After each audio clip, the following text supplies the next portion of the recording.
Coucou, bienvenue au Café des Burnies, le podcast qui te veut du bien, le podcast qui prend soin des nanas en burn-out. Je m'appelle Sarah, je suis infirmière, naturopathe, coach en résilience et passionnée de tricot. Ma mission est de t'aider à déculpabiliser, à sortir de ton isolement pour recharger tes batteries et être épanouie. Alors chaque semaine, que ce soit en solo avec une nana inspirante, on parlera dévalorisation, échec, harcèlement, mal-être, mais aussi espoir, épanouissement, reconversion et surtout trichothérapie. En ce lundi 2 octobre, je vais te parler du résultat de mon enquête. C'est-à-dire que j'ai un questionnaire que je donne à toutes celles qui me suivent ou celles qui s'inscrivent à un truc ou un autre. Bref, à un moment donné, tu reçois un petit questionnaire pour que je sache ce qui va t'aider le mieux, ce qui va te motiver le plus à prendre soin de toi et à sortir de ton épuisement et de ton mal-être. Et du coup, la quasi-totalité, elle m'a notifié qu'elle voulait un accompagnement en individuel. Alors, malgré mon amour pour la dynamique de groupe, pour l'intelligence collective, tu le sais très bien, j'adore ça, les coachings de groupe, parce que pour moi, cet échange-là est tellement enrichissant. Mais si c'est un frein pour toi, si finalement le fait d'être en groupe, pour l'instant tu te sens pas prête, c'est pas grave. Il faut que moi c'est ma responsabilité finalement de te proposer une prestation qui te met en sécurité, avec laquelle tu te sens plus sereine et donc plus d'attaque à prendre soin de toi. Parce que le plus important c'est quoi? C'est que tu te mettes vraiment dans un accompagnement étape par étape à mettre en place les actions qu'il faut pour sortir de ton mal-être et de ton épuisement.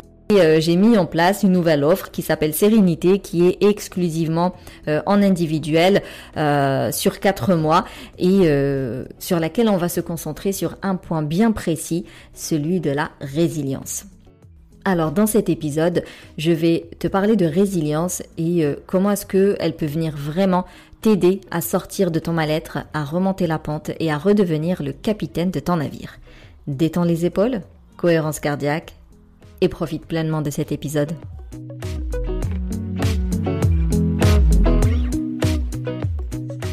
Pour définir la résilience, je dirais que c'est le fait de rebondir.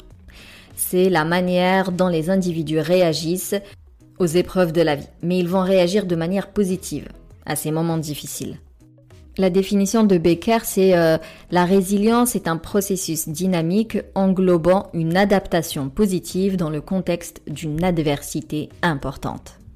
La personne qui a un niveau de résilience élevé, c'est comme le capitaine qui peut s'adapter rapidement aux conditions météorologiques. C'est ce capitaine qui peut manœuvrer efficacement son bateau. C'est ce capitaine qui est capable de ramener le bateau à sa trajectoire initiale. Donc tu vois, vraiment la résilience, ça permet, comme je dis, de redevenir le capitaine de ton navire. De ne plus subir ni les événements de la vie, ni le regard des autres. La résilience, c'est cette capacité à accueillir un événement indésirable, l'analyser, trouver des solutions, dépasser cet événement-là, mettre en place ce qu'il faut pour régler le souci, mais surtout, finalement, continuer à vivre ta vie malgré ce qui vient de se passer. La résilience, c'est avoir confiance en soi, dans le sens où tu as conscience de tes capacités et tu sais que tu vas y arriver. Voilà, tu vas y arriver. Malgré les échecs, malgré les galères, je vais y arriver. Et puis quand un truc de fou te tombe dessus, un accident, une maladie, un burn-out, être résilient, c'est de se dire, là je me suis brisé, mais je vais me donner les moyens, je vais y arriver. Parce que j'ai confiance en mes capacités, j'ai confiance dans les méthodes et les techniques qu'il y a autour de toi et j'ai confiance en l'avenir. Ça va bien se passer. Et du coup, qu'est-ce qui va nourrir cette résilience? Qu'est-ce qui va la développer? Qu'est-ce qui va l'entretenir au quotidien? Parce que on a tous, on est avec une certaine résilience, mais forcément, il y a des personnes qui sont plus résilientes que d'autres. Et après, en fonction de notre environnement, de l'éducation qu'on a eue, des épreuves de la vie, de l'expérience de la vie et autres, il y en a qui vont développer leur résilience et devenir de plus en plus résilients face aux épreuves de la vie. D'autres, malheureusement, ils ont été limite brisés brisé et du coup, il y a eu des séquelles de type très grande perte de confiance en soi, grosse paranoïa limite par rapport à l'environnement, vraiment voilà, un mood négatif dans lequel ils n'arrivent pas à se projeter dans un avenir positif et tout ça.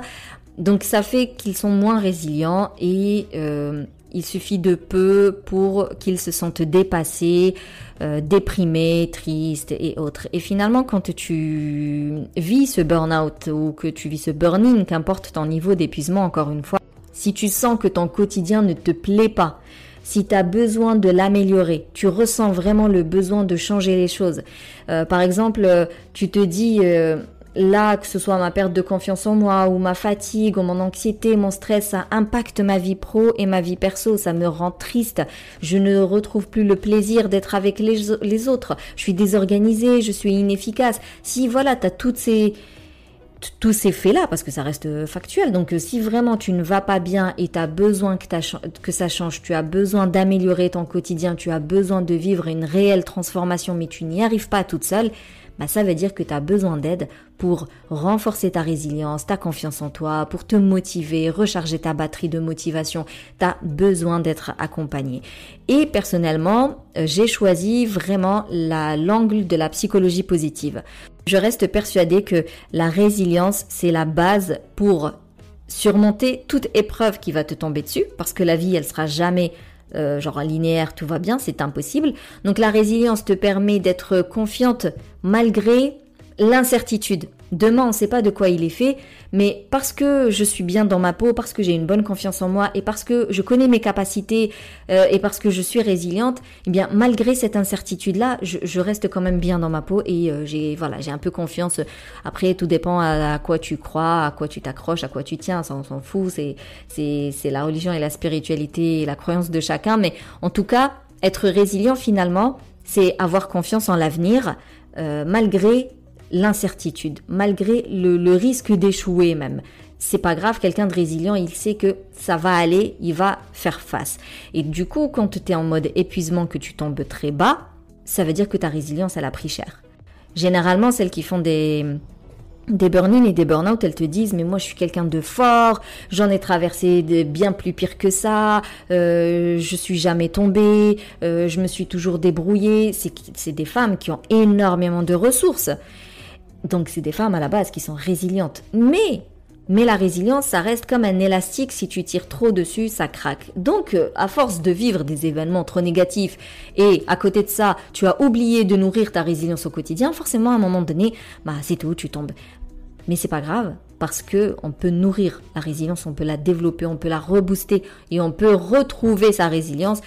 Et du coup, ma nouvelle offre Sérénité, qui est 100% en individuel sur 4 mois, est basée sur vraiment la psychologie positive, sur la résilience. On va utiliser la métaphore du voilier, par exemple, qui va nous servir de guide tout au long du programme, qui va, toi, te fournir une sorte de structure facile à comprendre. Finalement, les actions qu'on va mettre en place, elles vont te paraître beaucoup plus logiques. C'est une méthode qui va se focaliser sur les points forts, sur tes compétences, sur tes appétences, tu sais, tes compétences naturelles, sur tes passions, tes hobbies, sur tes talents. Vraiment, c'est une méthode qui est basée sur la connaissance de soi.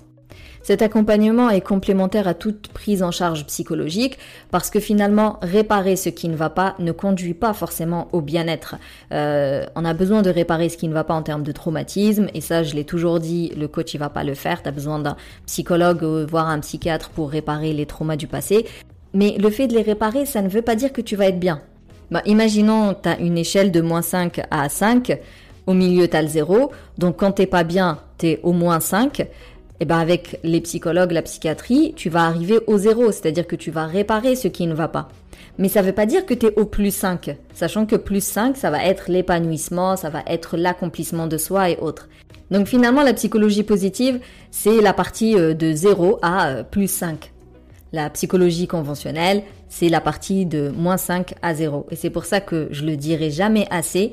Mon accompagnement est ultra compatible avec une prise en charge psychologique parce que tu vas travailler les traumas avec ton psychologue ou ton psychiatre et moi je viens te booster, je viens te motiver pour que tu atteignes tes objectifs, pour que tu puisses mettre des actions en place qui vont te permettre de de faire ce 0 à +5, quoi, pour aller vers cet accomplissement de soi, pour atteindre, je sais pas, pour mettre en place un projet pro, pour améliorer ton quotidien, revoir l'organisation, revoir les priorités, pour apprendre à t'affirmer, à t'imposer, vraiment pour que tu deviennes actrice de ta vie, pour que tu deviennes le capitaine de ton navire, pour que tu ailles au bout de tes objectifs. Donc, pour revenir à mon programme Sérénité, on va beaucoup travailler la connaissance de soi. Tu as besoin d'identifier ton système de valeurs, tes compétences, tes forces, mais aussi tes failles, tes excès, tes croyances limitantes et tes schémas toxiques. Mais en plus, au-delà de l'identification, de la connaissance de tes ressources personnelles, tu as besoin de gérer des émotions négatives du quotidien. Parce que peut-être qu'aujourd'hui, tu as la boule au ventre le matin, peut-être que tu es super irritable avec les enfants ou avec les collègues, peut-être que tu es très stressé avant telle réunion ou avant d'aller chercher les enfants de l'école. Bref, il y a forcément beaucoup d'émotions un peu négatives comme ça et donc tu as besoin d'apprendre à les réguler et pour ça, il y a les routines self-care. Alors oui, les routines self-care, elles vont t'aider vraiment à te détendre, à réduire ton stress, apprendre même à passer du cerveau stress au cerveau repos, à être apaisé au quotidien, mais c'est au-delà. Vraiment, les routines self-care, ça va venir recharger ta batterie de motivation. On a tous une batterie de motivation, mais qui va se consommer tout au long de la journée et c'est pour ça qu'à la fin de la journée, on se sent lessivé. Et ça pour une personne qui est normale, quoi, en bonne santé, qui est bien dans sa peau et tout ça. Mais quelqu'un qui est épuisé, mais déjà dès le réveil, ta batterie de motivation, il n'y a quasiment plus rien dedans. Donc les routines self-care permettent vraiment de recharger cette batterie-là tout au long de la journée. Et ce qui est important avec les routines self-care, c'est de bien identifier la vraie bonne routine self-care pour toi. Beaucoup vont faire tel ou tel exercice, telle ou telle activité parce que tu comprends, on dit que ça fonctionne. Mais oui, ça fonctionne, mais peut-être pas avec toi. Du coup, ce qui est chouette dans mon accompagnement, c'est que tu auras du choix. Tu pourras tester. Il y aura plusieurs choses à mettre en pratique et tu pourras tester plusieurs disciplines, plusieurs actions, plusieurs activités pour voir celle qui te nourrit pour de vrai. Et puis ensemble, vu que moi j'ai un point de vue objectif, je pourrais vraiment adapter la routine avec toi, c'est-à-dire que quand on est mal, bizarrement, paradoxalement, on va se donner des objectifs énormissimes, irréalisables, inatteignables. Et donc quand tu es dans mon accompagnement, je vais te calmer entre guillemets en disant attends, on va commencer plutôt comme ça, petit à petit, c'est peut-être pas le bon créneau, on va choisir un autre créneau. Et donc finalement, c'est ça le suivi, c'est d'arriver à avoir la vraie bonne routine self-care qui va venir nourrir ta batterie de motivation, qui celle-ci va te permettre de mettre en place les actions nécessaires pour que tu puisses sortir de ton mal-être et de ton épuisement. Pendant ces 4 mois, l'objectif est vraiment de sortir de ta zone de confort et de relever des défis, mais genre quotidiennement, pour être plus optimiste. L'optimiste, dans tous les cas, même dans ses pires échecs, il va quand même te dire j'ai appris ça, ça m'a permis d'arriver à ça, j'ai développé ça comme compétence, voilà. Ça va être moins de place pour la pensée négative. Tu vois, ça veut pas dire plus jamais de pensée négative. Non, tu vas en avoir, mais beaucoup moins. Donc tu vas voir les risques, bien sûr, mais tu vas pas être omnubilé que pour ça, au point de t'handicaper la vie et de ne plus rien faire de tes journées et de ne plus prendre aucun risque. Et il y en a, ils partent plus en vacances, ils vont plus dans les fêtes. Enfin, à un moment donné, quand t'es vraiment baigné dans le pessimisme et dans le risque de tout ce qui peut arriver, tu peux tout simplement t'isoler de la société et de ne plus rien faire. L'optimiste, il a conscience de ce qui risque d'arriver, va prendre ses précautions, mais il va quand même s'éclater.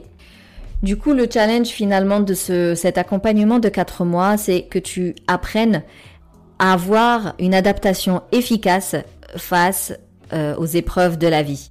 La personne qui fait preuve de résilience utilise des stratégies d'adaptation efficaces pour faire face aux événements négatifs. Donc, le challenge de ces 4 mois d'accompagnement est que tu mettes en place ces bonnes stratégies d'adaptation. C'est-à-dire que tu auras les bons comportements. Tu vas mettre en place les bonnes actions. Déjà, tu vas avoir la bonne pensée qui va forcément être suivie de la bonne émotion et qui va générer la bonne action qui aura le bon résultat. Sérénité est donc un accompagnement sur 4 mois avec 8 séances en individuel. La première séance est une séance bilan et je dirais même un bilan naturopathie.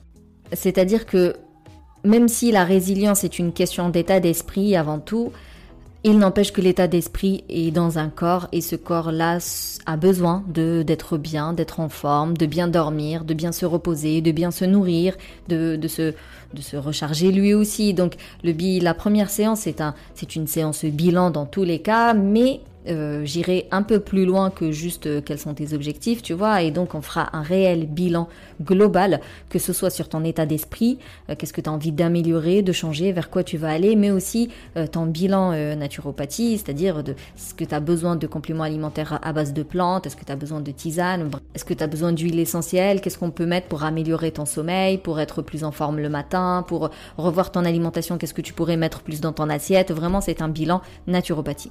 Et ensuite, on va utiliser cette fameuse métaphore du voilier tout au long de nos séances pour qu'on puisse parler le même langage finalement, et tu verras, c'est beaucoup plus facile pour toi pour mettre le point sur ce qui ne va pas.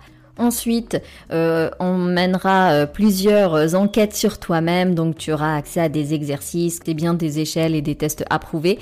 Donc, le but, c'est d'identifier tes croyances limitantes, tes schémas toxiques, tes forces, tes compétences, tes appétences, vraiment tes points forts. On va rechercher les bénéfices, mais aussi tes failles, tes excès, pour qu'on puisse travailler l'acceptation de soi et l'amour de soi. Pour nourrir la résilience, il faut vraiment retrouver tous tes points forts et les mettre en pratique au quotidien. Il faut identifier ton système de valeurs et le mettre en pratique au quotidien. Et bien évidemment, chaque séance se termine par un plan d'action, c'est-à-dire que à la fin de chaque séance, tu vas avoir des objectifs pour les 2 semaines à venir. Et le but, c'est que ces objectifs soient smart, vraiment adaptés à ta situation, à tes besoins, à tes ressources et tout en te faisant sortir quand même de ta zone de confort. Et le truc, c'est qu'entre 2 séances, si jamais ça ne va pas, que tu n'y arrives pas, que tu bloques, que tu procrastines, tu sais qu'il y a un suivi Telegram en continu. À chaque fois que ça ne va pas, tu me sollicites et on trouvera une solution rapidement pour que tu puisses atteindre le fameux objectif qu'on se sera fixé pour les 2 semaines. À côté de ça, tu auras le fameux bonus trichothérapie, parce que c'est une activité créative, active les mêmes hormones que le yoga, sauf que tu vois, le yoga, il faut quand même un endroit, un tapis, quelqu'un qui te montre l'exercice, je veux dire, il faut plus de gestion quand même, il y a plus de logistique. Alors que le tricot, t'as tes aiguilles, ta pelote de laine, tu mets le tout dans ton sac et tu peux l'utiliser n'importe où. Et donc là, tu auras accès à toute ma boîte d'outils de la tricoteuse avec des tutos étape par étape, des ouvrages vraiment ultra accessibles, même pour celles qui ont 2 bras gauche ou qui n'ont jamais utilisé d'aiguille de leur vie. Et au moins, ça va t'assurer de la détente, de la méditation, de l'auto-hypnose et un super outil pour nourrir ta confiance en toi et donc ton estime de toi et donc ta résilience. Dans mon podcast, tu peux déjà trouver énormément de conseils et d'exercices à mettre en place pour sortir de ton épuisement et de ton mal-être. Le souci, c'est que c'est des exercices qui, sur le papier, paraissent simples, mais sur le terrain, franchement, ne sont pas toujours si faciles à mettre en place. Et c'est pour ça que tu as besoin d'être accompagné. Tu as besoin, finalement, d'avoir quelqu'un avec toi à chaque étape, main dans la main. Je vais t'aider à dépasser tes peurs, à reprendre confiance en toi, à atteindre tes envies, là, tes objectifs, à avoir cette vie que tu veux avoir, cette vie que tu mérites, en fait. Et surtout, t'en as la capacité, c'est juste que tu ne le sais pas parce que t'es toute seule et que toute seule c'est pas évident et que toute seule on est noyé dans notre mal-être et donc on a du mal à y arriver, mais tu les as ces ressources. Donc je vais juste t'aider à être plus sereine pour les mettre en place. Je vais t'aider à retrouver le plaisir de faire les choses, d'être avec les tiens et surtout le fait de reprendre comme ça confiance en toi et de savoir qu'il y a toujours quelqu'un si jamais ça ne va pas, ça va t'aider à aller de l'avant et à mettre en place ton projet pro par exemple. Et tu verras qu'en mettant en place les premières actions, tu auras les premiers résultats et ça te donnera envie de mettre encore d'autres choses en place un peu plus ambitieuses et petit à petit, fini le regard des autres, fini de vivre selon les autres, fini de subir ton quotidien. Et puis, tu sais que je suis disponible. J'ai toujours été contre les coachings de masse. Moi, je me limite toujours à un petit nombre pour pouvoir suivre chacune d'entre vous. Et là, par exemple, pour l'offre Sérénité, il y a que 5 places et il y aura pas plus, faudra attendre 4 mois, pour que d'autres places se libèrent. Donc, ma question c'est, Est-ce que tu veux vraiment changer ta vie? Est-ce que tu veux vraiment améliorer ta vie? Est-ce que tu veux vraiment vivre cette transformation parce que il y en a marre quoi, il y en a marre que tu sois toujours en mode pas bien, à hurler sur tout ce qui bouge, à être mal du matin au soir. Peut-être que ce que tu mets en place actuellement n'est pas efficace. Peut-être que la recette que tu mets en place en ce moment, elle n'est pas suffisante. Je dis souvent que celles qui attendent le déclic, en fait, elles sont dans le déni. En réalité, t'attends pas le déclic. À partir du moment où tu commences à chercher des informations pour aller mieux, si tu sais que ça va pas et qu'il faut aller mieux. Du coup, le déclic, en fait, tu l'as eu il y a déjà longtemps. Et puis surtout, le bon moment de faire appel à moi, c'était déjà avant-hier en réalité. Quand on se rend compte que ça ne va pas, ça ne va pas depuis un moment. Donc les séquelles, elles sont déjà là. Et du coup, il est temps de prendre soin de toi, genre maintenant. Et plus tu vas laisser traîner les choses, et plus ça va être compliqué d'en sortir. Ça stagne pas. Le stress et son impact sur notre santé physique et mentale ne stagne pas. Ça évolue. Alors ça peut évoluer positivement si tu es accompagné et que tu mets en place ce qu'il faut, mais comme ça peut aller de plus en plus mal.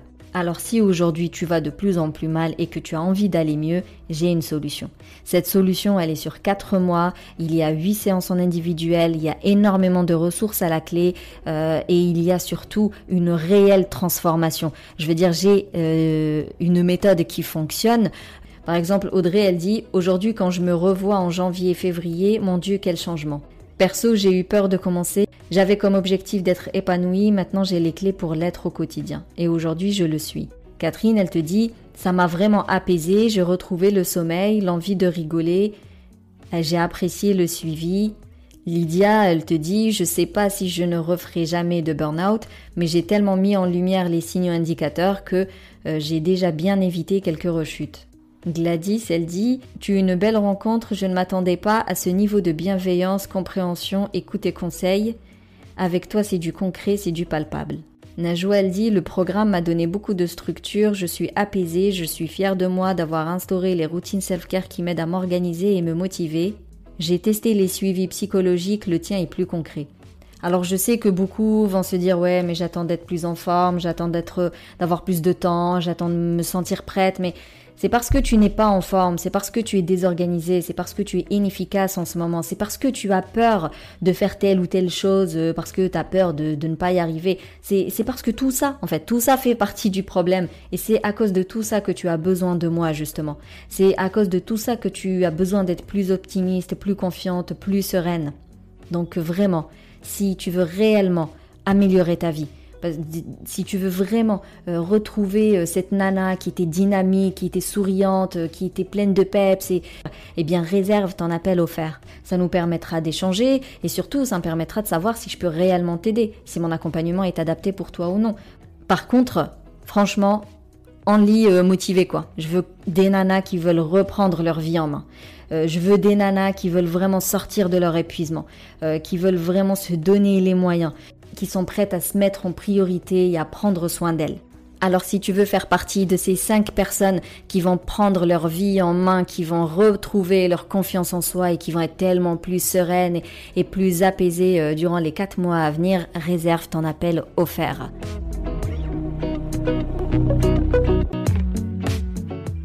Voilà, merci plus pour ton écoute. Si tu veux soutenir le Café des Burnies, tu peux me laisser un avis, me mettre 5 étoiles sur la plateforme de Apple Podcast.